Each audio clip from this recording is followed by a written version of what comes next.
What's going on, everybody? LK here, and today we're going to talk about what your Guilty Gear main says about you. So, this one is pretty interesting because Arxis characters are pretty unique, so they tend to attract different types of people. So, I've always actually thought that while you can't cover everybody who plays the character, it actually is pretty important to just understand the type of person who might pick a character and what type of playstyle they might have with the character. So that's kind of the angle I'm going to be going with here. So let's start with Soul Bad Guy, the protagonist, but he's not your normal protagonist. He's got bad guy in his name, right? So the main thing you should pay attention to for soul mains is that they probably are not going to care so much about what you do because he does have a DP. So that means nothing applies to them, apparently. Nothing applies to them at all because they have this DP and they're going to use it.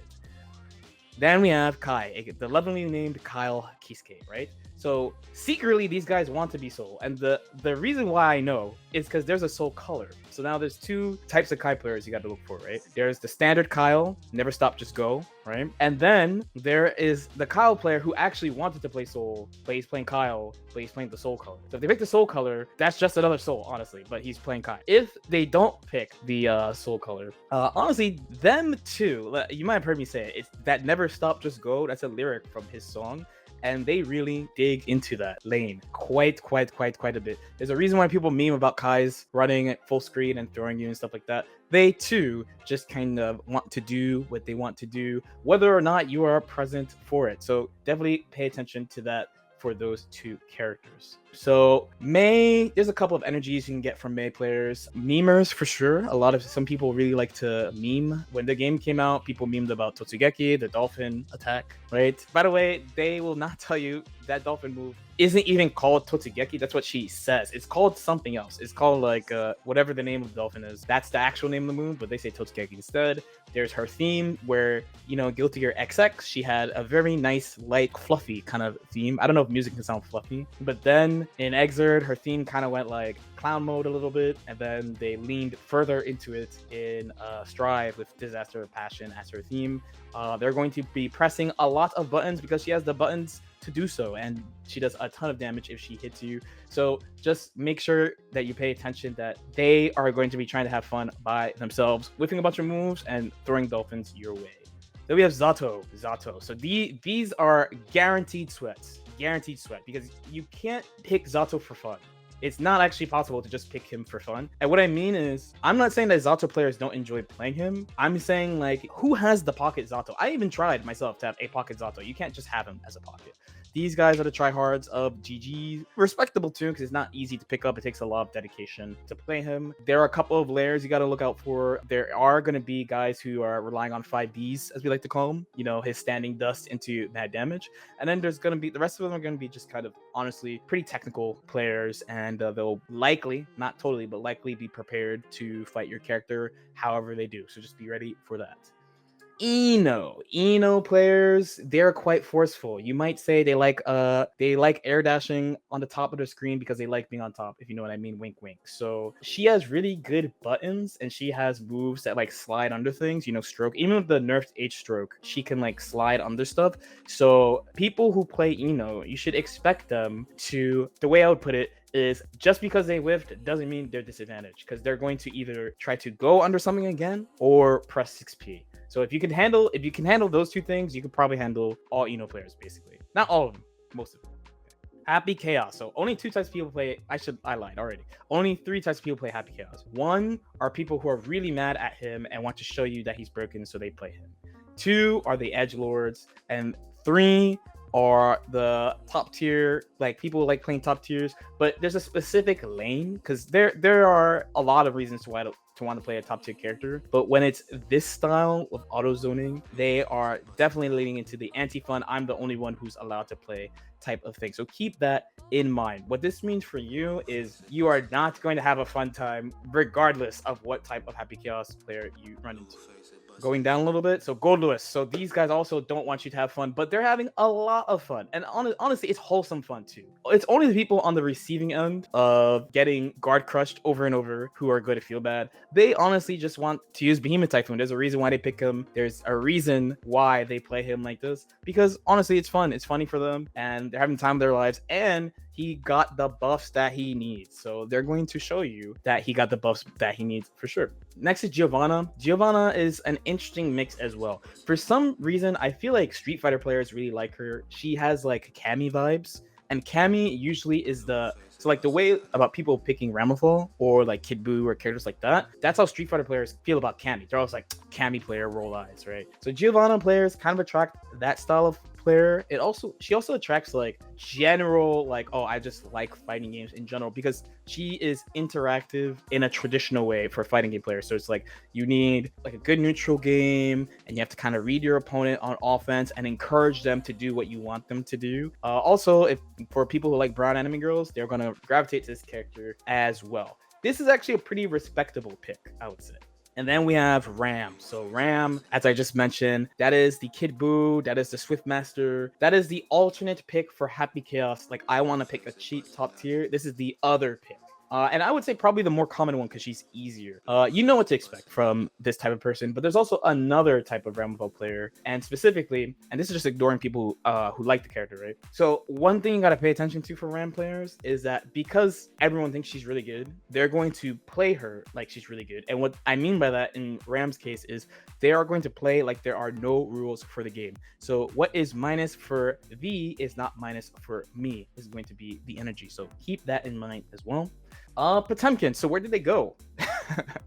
Where did they go? So jokes aside, poor Potemkin. Jokes aside, we've come a long way with Potemkin from the game's release, and I think for him, you are looking at the dedicated, the people who just truly like Potemkin, and the people who hard lean into I play grapplers, I play big bodies. Both respectable picks, honestly, and they will play you like a gentleman, quite frankly, until they knock you down in the corner and Garuda you to death. In that case, where you curse them and you say Potemkin, and then you start all over again.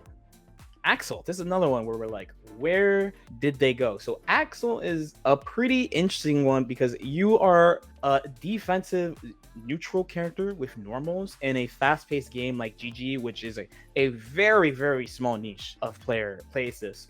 I would basically say if you run into an Axel player, they're not really a memer. It's just someone who enjoys this type of character, frankly, and they are going to try their best. They're actually really going to try their best as for whatever reason they keep attacking Axel. So the amount of Axel players keeps on decreasing over time. So if you run an Axel player, you ran into some rare candy, I would say. Then we have Chip. All my homies say Chip, right? So this is the fast Arxis ninja, and the way I define Arxis ninja characters are they are ninjas that do not shut up. They are really loud and they yell nonstop, and you will see this in the Chip players play. They will move really, really fast. They'll whiff a lot of buttons. They'll play very forceful. The main thing is if you can keep up with the speed of the player and just slow them down a pinch, you'll be okay. But just prepare for them to take a lot of risks, and then when they win, flex, and when they lose, complain about his HP. So then we have Faust. So Faust is a pretty quirky character. He's the item throw character of this game. Item throw characters tend to attract a niche audience because they generally look weird. So like Faust, there's this version of Faust, but then there's also like GGXX and Exoid Faust, and then there's like Teddy, you know, like they're not like traditionally cool or badass characters. And the people who play them honestly like the character designs and like the quirky style of the characters. So you'll have a fun match with people who play Faust. Then you have Emilia, the brilliant, the educated, the masterful, the elegant, the best type of player, obviously, right?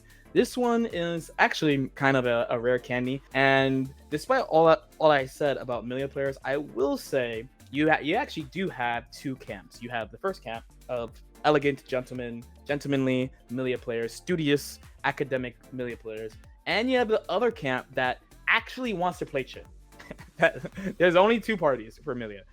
It's either they're super studious, they're like Zotto players, or they're like Chip players. There's only two groups, and you'll figure it out really fast. And the way you'll tell is if they whiff a lot of buttons really fast, they'll be like Chip. If they're maybe a little bit more reserved, maybe you'll see some setups you're not used to seeing. They are more on the technical side. Leo. So Leo, the best way I'll put this is people who may not have wanted to learn the rules of the game will gravitate to Leo. Also, he is a brawler too. Brawling is, it's fun. You get to press a lot of buttons and stuff. He has really good buttons. You should always be prepared for a Leo player to disrespect you. They did not pick Leo because they enjoy blocking. They picked Leo because they enjoy fighting and they want to let you know for sure by DPing everything all the time and whiffing mad buttons that lead into his win conditions. Just be careful. Keep it a little bit defensive. You already know what to expect as soon as you see Leo pop up on the screen. Don't be surprised when they do wake up sleep and stuff. That is some Leo shit. Nagoroyuki kind of similar. So Nagoroyuki, I will say there's maybe an extra group there. So of course, with all the characters we went through, of course there are going to be people who just like the character designs. Again, I'm just making sure you are prepared for the energy they're going to bring to you, right?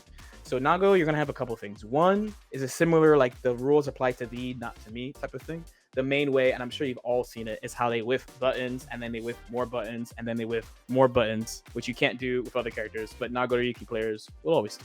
But then there's also people who really buy into the one-shot type of thing. And what I mean is they're going to go for the big swings. They're going to go for the 2Hs. They're going to go for the raw 5Hs even when they don't need to. They're going to be pressing heavy buttons because he has a big old sword. So if you can tell the difference between the type of player, you'll be prepared to deal with him. So Anji, I don't actually know how am I gonna put this. Anji players, I have a weird perception of them because I play Emilia. When I play other characters, I'm like, these dudes are only spinning. Some Anji players really just want to spin, and that is their idea of a good time. Other people like the mix of, he has the mid range, he has an okay Oki game. He has like a little bit of everything plus like a lot of damage. I would say definitely going into the match, you should be assuming they want to spin to win. They really actually want to lean into that angle. That move is kind of hard to deal with in this game. Jackal. So these are a rare group, but you have to be prepared for a couple things. One, they are not going to tell you the truth about Jackal. I'm going to keep it real, bro. Every once in a while, when I talk to Jackal players, I have to go back and look at the wiki to make sure I'm not tripping because they'll just tell me something that I'm like, no, there's no way. Like, I checked that. What do you mean? No, there's no way. Two, they want to really, really, really kind of similar level to like RAM players even. Just do their game plan to you, which is like making you block a ton of minions and stuff. That's why they picked her, right? Like they want to do all the cool minion stuff, but they want to heavily lean into that, maybe without like your input, like you like fighting back. So keep that in mind. Your whole goal when you're playing this character is like not even to block if possible. You're really just trying to avoid her and keep her out. Baiken. So Baiken is an interesting one. You have a couple of takes on this one. Either they don't play the game, wink wink, had to drop one of those in there, or they're a long-time Baiken master. Some people have been playing Baiken just forever for real. Other people lean into the, she's always rated as like the most popular character in polls. But then the classic is they add her to the game, everyone drops her. So you'll find out really quickly which one your Baiken opponent is. And then last we have Testament. So Testament is a zoner. So of course this is another option for the zoner players. I wouldn't really say like Jacko, like people like zoning will pick Jacko. Jacko is kind of like a hybrid playstyle to me, but it's one that like her win condition is basically she wants to either like mix you to death or like chip you to death. Those are like her two main things, where Testament leans pretty hard into the zoning plus offense type of thing. So this is somebody who might have tried Axel and doesn't really like Axel, so maybe went to Testament. Now, depending on when they pick up Testament is going to be the energy you feel. So if they picked up Testament and plus R, right, and they're like, man, I really like Testament and plus R, you're going to be like, they might have the rules are for thee, but not for me type energy. But if they picked up Testament in this game, like, oh, this character's pretty interesting, you might have a good match with Testament. So these are my general stereotypes for players in Guilty Gear. So honestly, when I sit down and play somebody and I see their character and their color choice, actually color choice is pretty important to me, and usually their name, like their online name or whatever, I have like a picture of like, oh, this is maybe how this person will play, plus my baseline strategy against the character. So despite everything I said, there are way more reasons that you could pick a character between like, oh, you just like their song, you just like the way they look, maybe they have like one funny move or whatever. There's a whole bunch of other reasons, but we use the stereotypes just to prepare for the general. right? We're not just like the general person. The reason why these ideas stand out to me so much is from playing so many matches against these characters, right? Let me know how you guys feel though. As usual, if you have any questions or comments, feel free to leave them in the comment section below. Like and subscribe if you guys feel like it, and we'll see y'all next time. Peace out.